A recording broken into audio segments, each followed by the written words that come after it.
So I think it's really easy to complain about sales when you are in pre-sales. Just point that finger in that other direction, say, it's wrong over there. Yeah. But now imagine you are pre-sales and sales at the same time. Which is a bit paradox. Like, are you going to complain about yourself to yourself? Probably.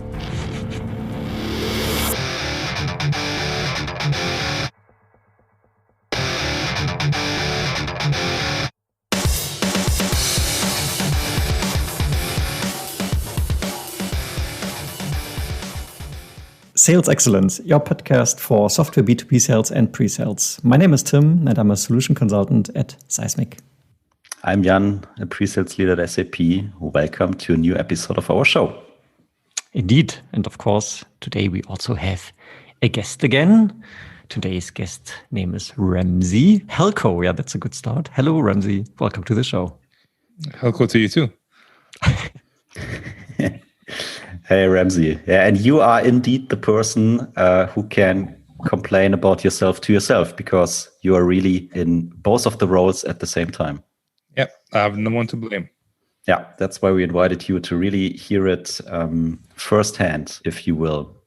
But we're not doing Ramsey justice. Let's maybe give him a proper introduction, right? I did stalk you a little bit, Ramsey, on LinkedIn, just to catch up on what your background is. And I think you have an engineering background, right? I think you worked some time in software development, and then you went to like networking and so on. I think Alcatel was one of your employers.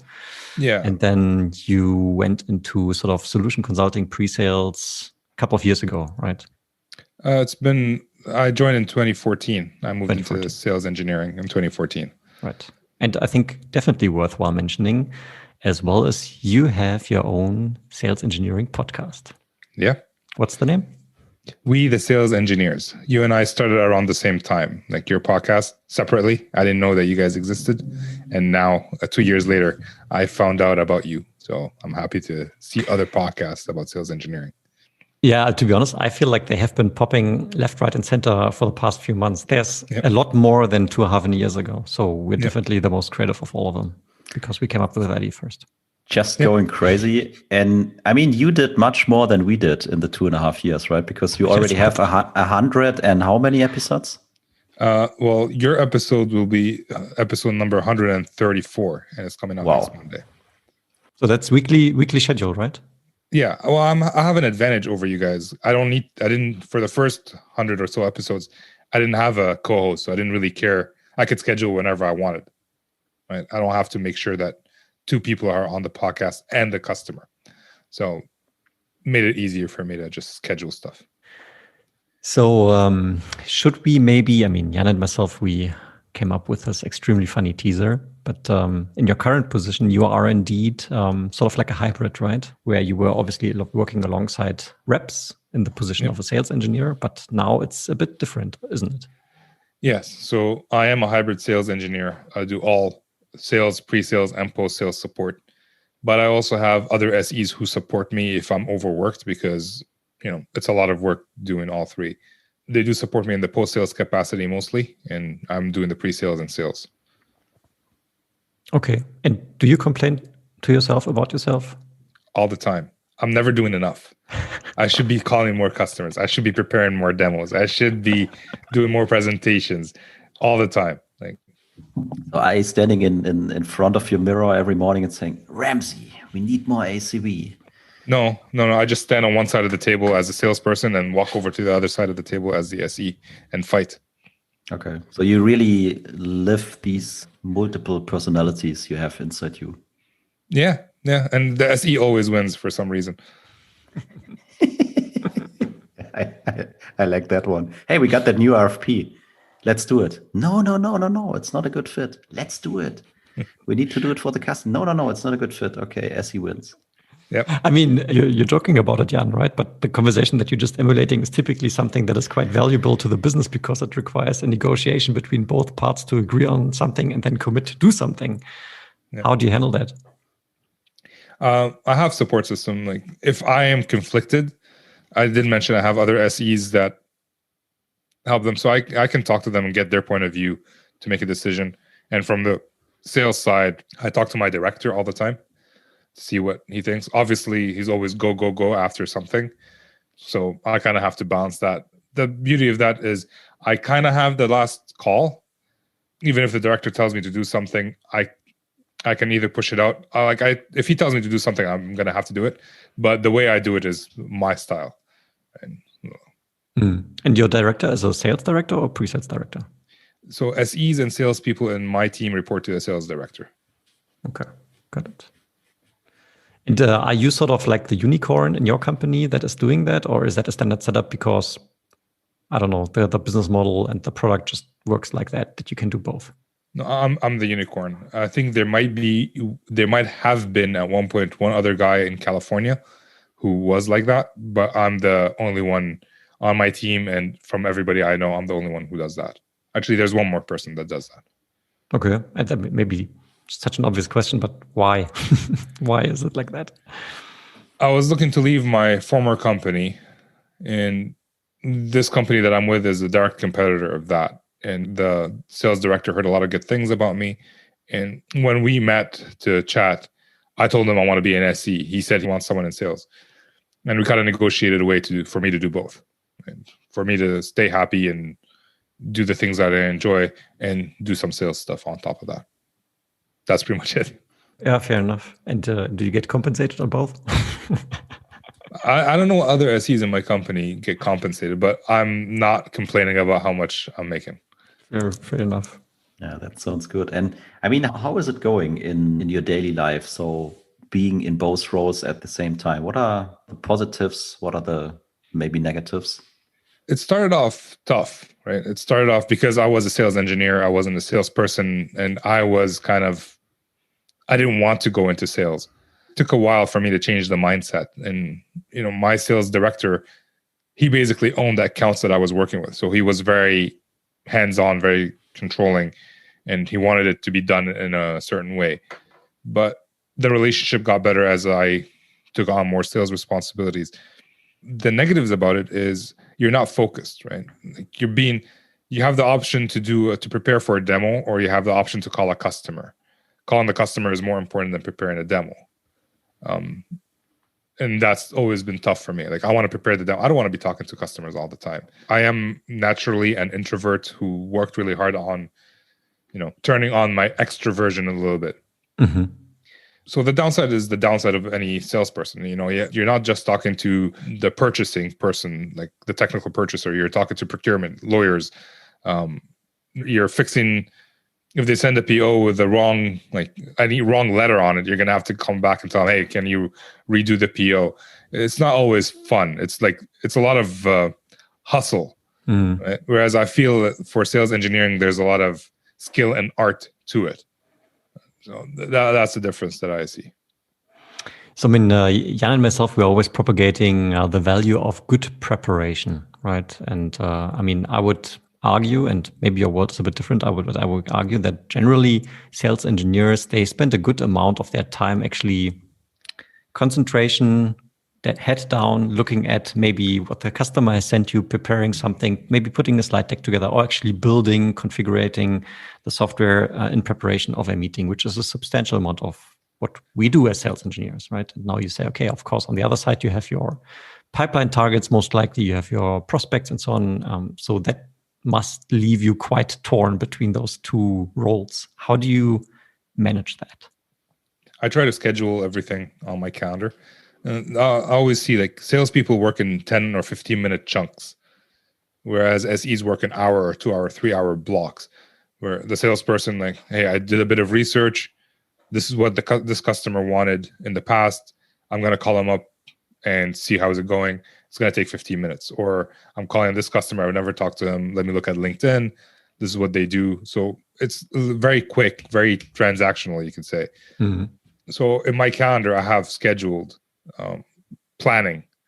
I have scheduled like following up with customers, that sort of thing. And then I also have scheduled work on presentation, work on demo. I try to have everything in my calendar because if it's not in my calendar, I usually forget it. And, if I can theme my calendar, if I can like day one, like Monday is planning.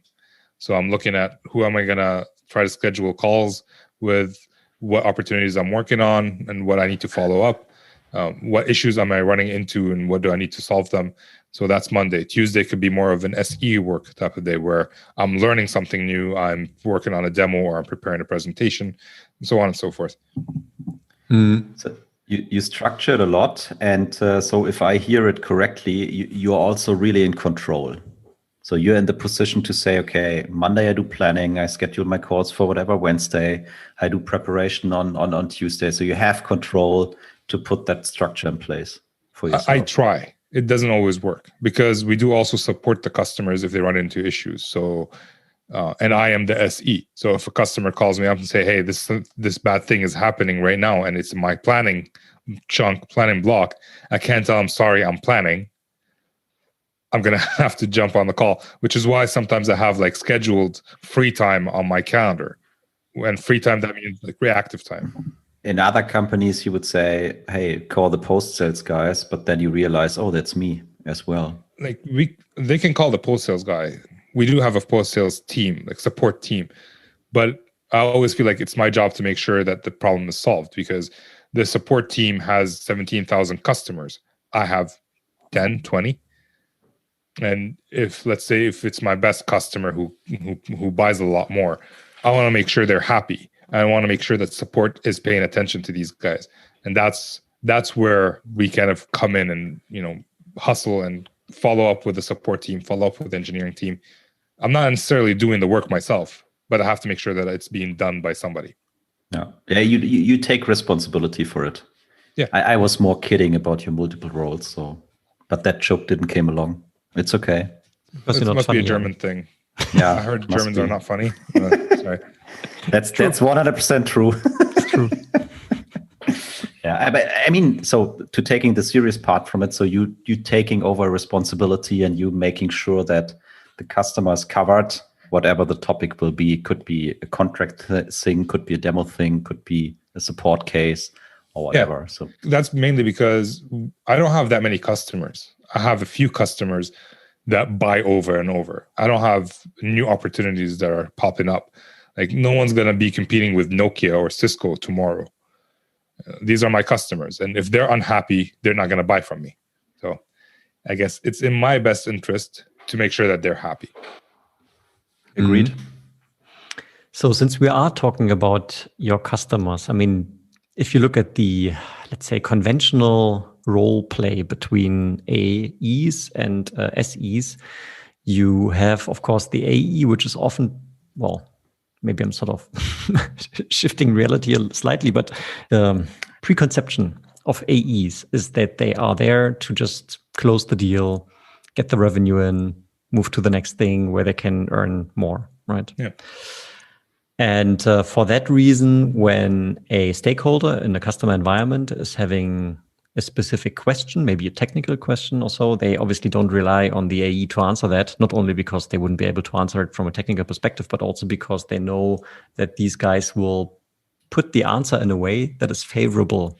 Whereas the SE is typically seen as someone who is giving a very honest answer, irrespective of whether it will jeopardize the deal or not. Yeah. So I'm hinting at the sort of trusted advisor type of role that you would have typically as a sales engineer, or that we at least try to establish when speaking to a customer. So now, how do you manage that? The perception of the customer of Ramsey? I am a sales engineer. To my customers, I'm a sales engineer who's helping out while doing the sales part, right? Like I tell people like all the time, I don't want to be a salesperson. I don't enjoy being a salesperson. Mm-hmm. Right? So when I talk to my customers, they know that I don't want to be a salesperson. I'm just doing it out of necessity. Right? I'm doing it to help them. So in their eyes, I'm still the sales engineer. If they're asking me a technical question, I'm not under the pressure to try to sell them on that spot, because sometimes it's just a support question and I'm trying to help them with that. Even if I solve it for them, doesn't necessarily mean they're going to buy. So I answer technical questions technically, I answer commercial questions commercially. And if it needs to be escalated, I always, like, my director is there to support me. So I get him involved. Like, hey man, like the VP here is getting pissed off about this. You know, do you mind reaching out and checking up on him? So in their minds, the director is still the salesperson, and I'm doing whatever I can to help them. And that's true. He's very much involved. If there's a big deal, we work together on getting it done. Small deals, I take care of it. Like if it's not worth his time, we don't even get involved. So from my customer's perspective, they see me as an SE first, who's doing the extra work of the salesperson. And do you have any clue how your customers kind of seeing it? Because I could imagine that it's like, hey, it's cool to just have one person to deal with, right? So it's Ramsey, and I can just place whatever question or issue I have with Ramsey, and he will take care of it, instead of, okay, here is the AE, there is the SE, there is my support guy. So do you see that a big benefit for these guys? I think it is. No one's flat out told me, oh, thank God you're doing all the jobs. But they know who to reach out to if they need anything. And I can pull in resources if, like, let's say it's beyond my technical expertise. I can bring in a support resource who can help out. Or if it's a big deal, keep in mind that there are users who use the product, and then there are purchasers, and they're not the same people. So the users reach out to me and they ask me technical questions, and the people who make the decisions reach out to me and ask for quotes. So it's not necessarily the same people, and they see me differently too. So in your undertone, I would detect, if you had the choice, you would definitely more favor the solution engineering role, because that's just more you. Like, I feel I have the skills and the ability to be a great sales engineer. I feel I have the skills and ability to be an okay salesperson. I'd rather be a great sales engineer. I'm good at that. I know how to talk to customers, and I know the technology. Mm-hmm. I don't enjoy calling customers up and asking for the PO, which is, as a salesperson, not great. You need to not care if they get pissed off when you're calling asking for the PO. My customers are great because I tell them, like, hey, man, like, I need the PO because of this, and that, but I don't enjoy it. It's not the part that I want to do. And, talking to procurement afterwards, negotiating with the customer, and, getting to a deal and then having to renegotiate with procurement is not always fun either. It's like, we just did all this work with the customer. Why am I doing the work again with procurement? Well, it's their job. Well, it's not fun for me. Yeah, I think it's a very, very individual thing, right? I mean, obviously, there's a lot of salespeople out there that really love what they do, but I think it's then in the end down to your own personality and character, which you would favor. But maybe an interesting question, and maybe a learning that we can extract from your particular setup is, I mean, you talked earlier about how you sort of teach yourself the necessary skills to be successful. This is the very same reason why you founded the podcast in the first place. So I'm now assuming that you did a lot of teaching and learning in regards to what it means to be a good salesperson. Is there one particular thing that you would point out that you learned in this particular role that would help any SE just to know, just to be aware of, that would help them be more successful as a sales engineer? Basically owning the opportunity, owning the customer. A lot of SEs that I've worked with don't own the customer. They're just there to support the account manager. But if you think about it, like, this is my customer, I'm going to do whatever it takes to help them, it changes the mentality. And instead of waiting for the salesperson to tell you what to do, now you're being proactive and fighting for the customer and showing the customer that you care, you want to help them. And that brings a different value to the customer. Mm-hmm. Does that resonate with you guys? Like, do you see that? Yeah, absolutely. I fully understand what you're saying. And I'm just now curious, because there is an implication maybe there that this is not always the case, right? And I'm now wondering why that is the case, that SEs sometimes maybe tend not to take this full ownership, even though it would mean better success for them and the company in general. I've seen SEs, like one SE supporting 6 or 7 account managers. At that point, it's hard to take ownership, right? You're just trying to stay above water. Or I've seen a pool of SEs covering a pool of account managers. And, when you're a pool of SEs, you don't own an account. You're assigned an opportunity. So at that point, you own the opportunity, not the account, but you can still own the opportunity. In my experience, because the end decision comes from the account manager, whether you should help someone or not, or like what are you going to sell or not, sometimes SEs just take a back seat. Like, we want to do anything we can do to help, but we don't know if we're overstepping. We don't know what the account manager wants. We don't have a good relationship with them, so we don't know what they want us to do, if they want us to talk to the customer or not talk to the customer. Like, you've seen a lot of account managers who get pissed off at SEs for saying the wrong thing in a meeting. but they never teach them how to say the right thing. So that's the old generation of SEs though. Like I'm seeing new SEs are not as like they own the accounts, they own the customer. So it's progress, I guess. And I think related to that, what Tim just asked is stepping into that hybrid role. How did that change your view on the sales role? Well, I understand them better. A lot of SEs that I talk to think that, oh, I can do that salesperson's job better than they can. And maybe they could, but you don't know what the salesperson is doing. You don't know that on October, like the last day of the quarter, they're staying up till 10 o'clock to book every dealer, calling the customers 5 times to get a call. Like in my previous role, I was the acting salesperson for a few months because I didn't have one. And I'd get a call on the last day of the quarter at 9 o'clock from my director. Hey, Ramsey, did you call this customer to get the PO? I'm like, yeah, I did. Well, call them again. Like, why would I call them again? I just called them.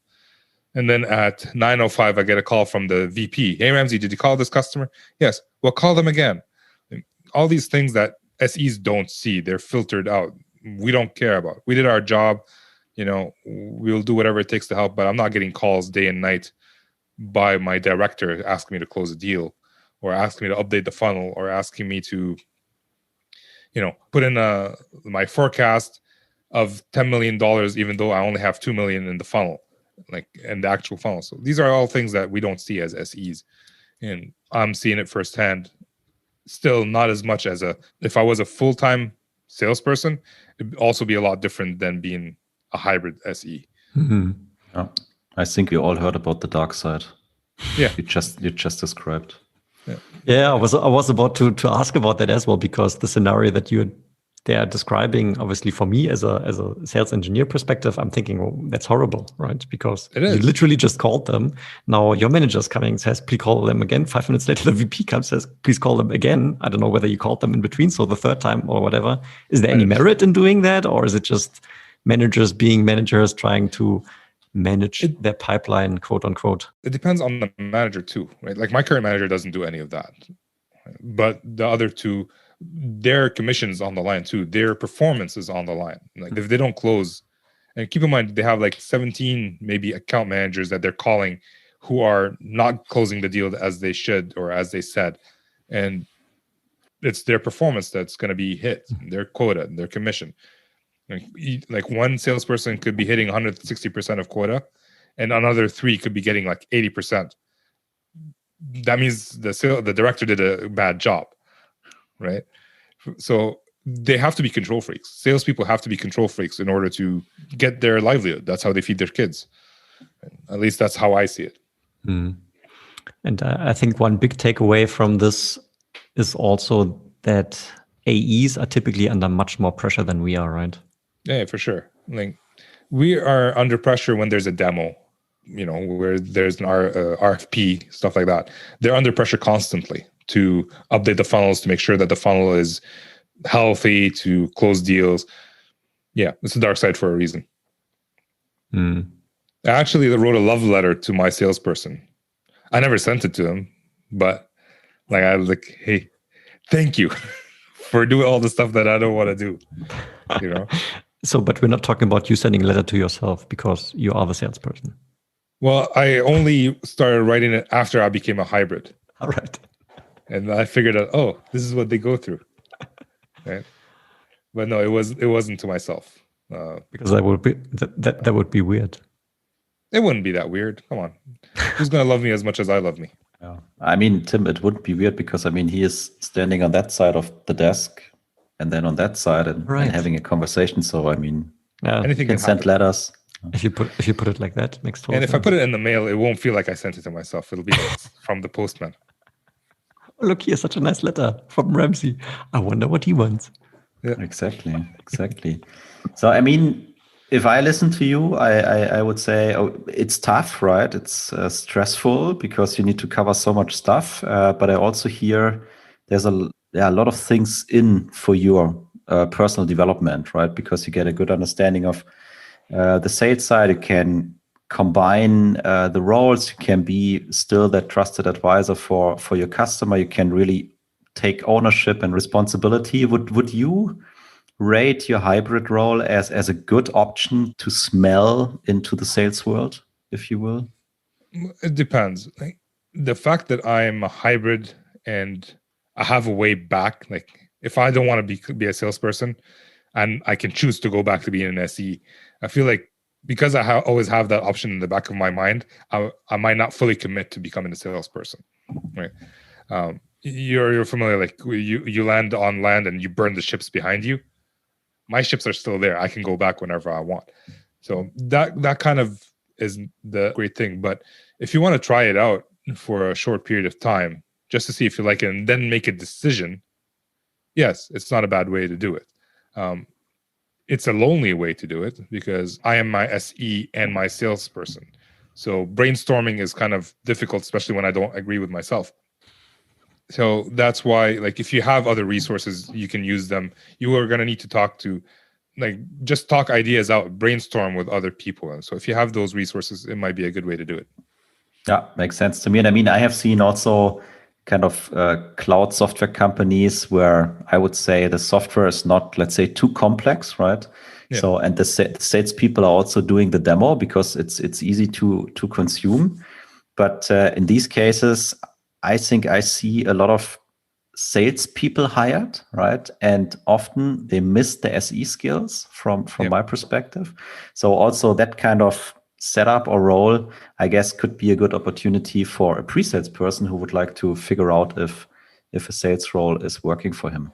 Like for these non-complicated software, I find most of the people they hire are inside salespeople or inside SEs. So they're not remote in a field somewhere like me, and I'm in Ottawa, whereas everybody else is in the US. So you're going to build that community around you. You're going to be able to talk to your colleagues, your friends, and discuss stuff. It won't be as lonely, and it's a good way to do it. Yeah, for sure. I'm in networking. That's impossible to do. You know, like the sales guy will never be able to learn the technologies that I have to learn.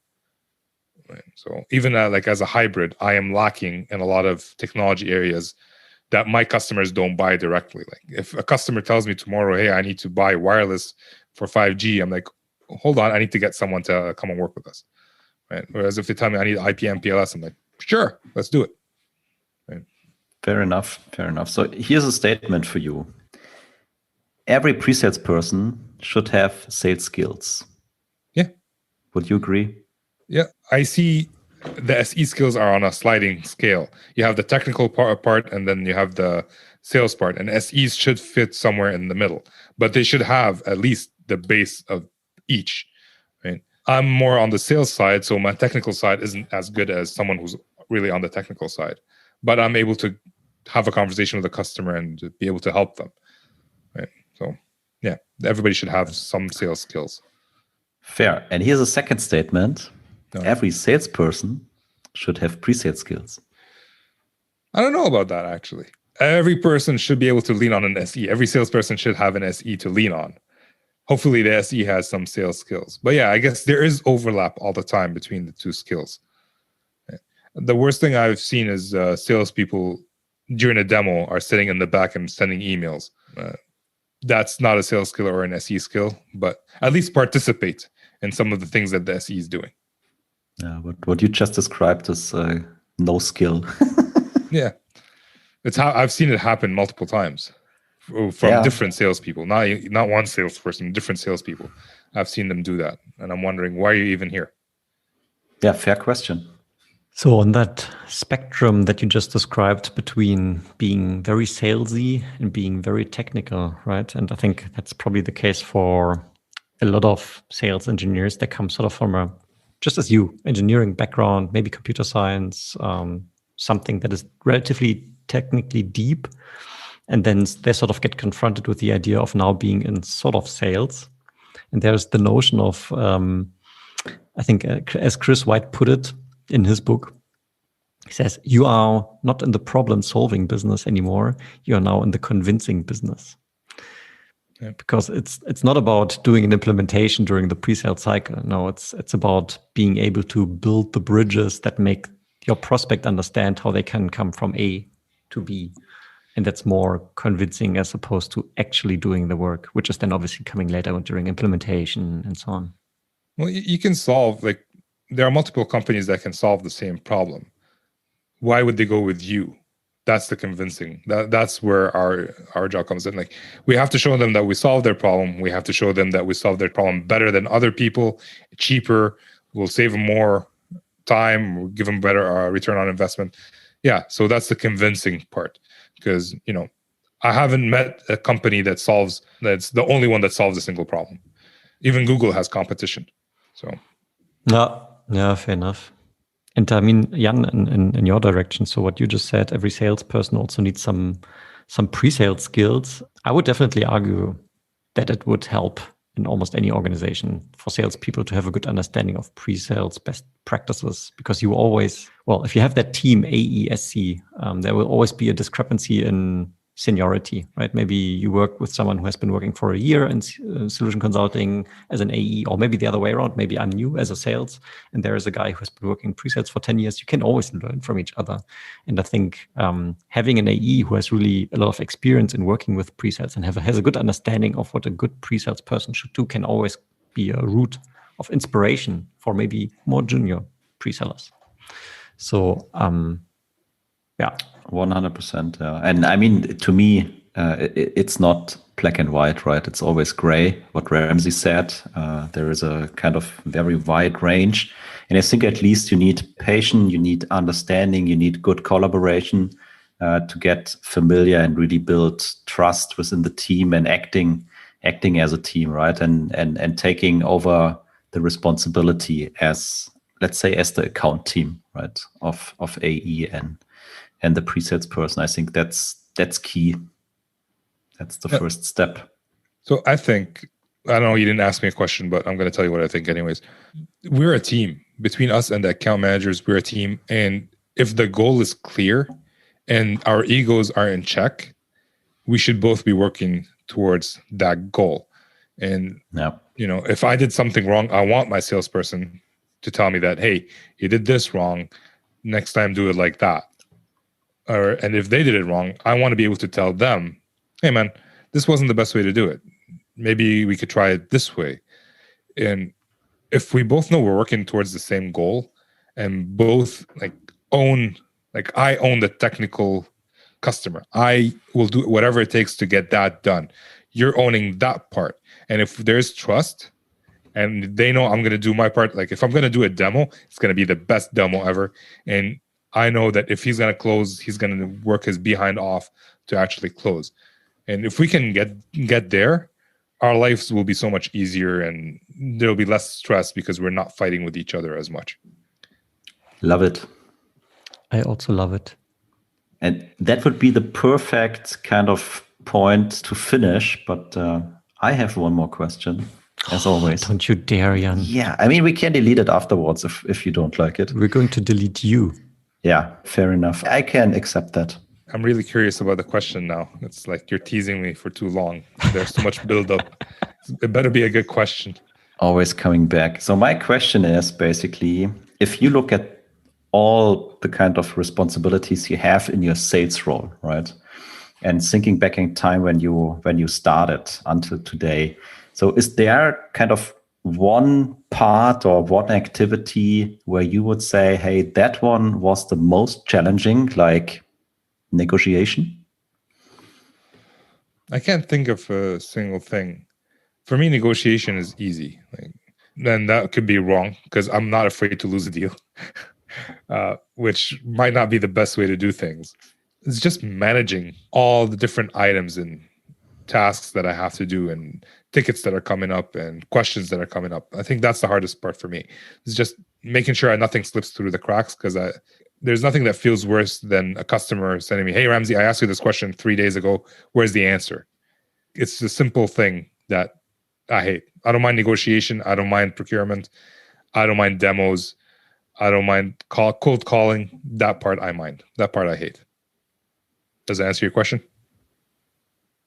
Yeah, I think partially it answered my question. So what I would take from it, that there is a part you probably don't like too much, and maybe that's also a reason why it's hard for you, right? Because you don't like it, you don't want to do it. You can do it, right? You know how it works, but just because of the fact you don't like it, it's not the best thing to do for you. But yeah, it definitely answered my question. And now Tim can delete me. No, I have to tell one off-topic joke. And of course, Jan, you know that I really love you, but I have to tell the joke.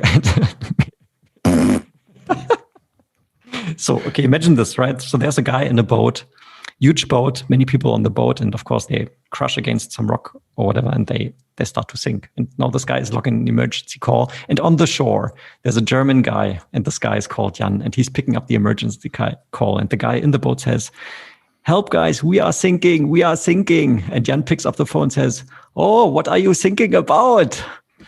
And I think I will leave it at that. All right. Germans and the TH, it's a love-hate relationship.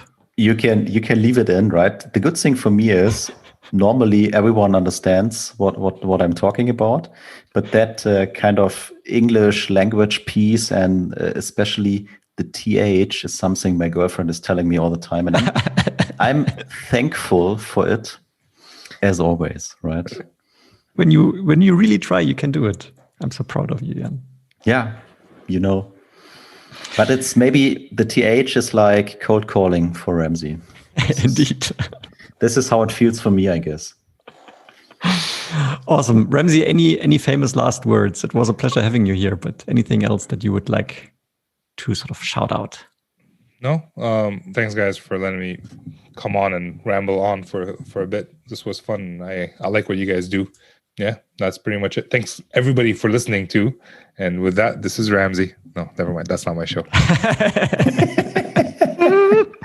No, but it's a good point because, of course, we highly encourage you, dear listener, to also tune into Ramsey's show. Highly worthwhile. You had some really great guests there, Ramsey. Quite impressive. So definitely worthwhile time spent. And thanks from my side, Ramsey, for joining us here today. Thanks for sharing your insights and your very specific hybrid role. I think there's a lot of takeaway for both sales and pre-sales. Thanks. Yeah, and I'll leave the last words to Jan. Thank you, Ramsey, so much. And I'm really looking forward if there is anything else we can do together. All right, let's talk about that. Dear listener, if you like this episode, follow us on LinkedIn. We're looking forward to your feedback, and we hope to hear and see you next time. Bye-bye. Bye-bye.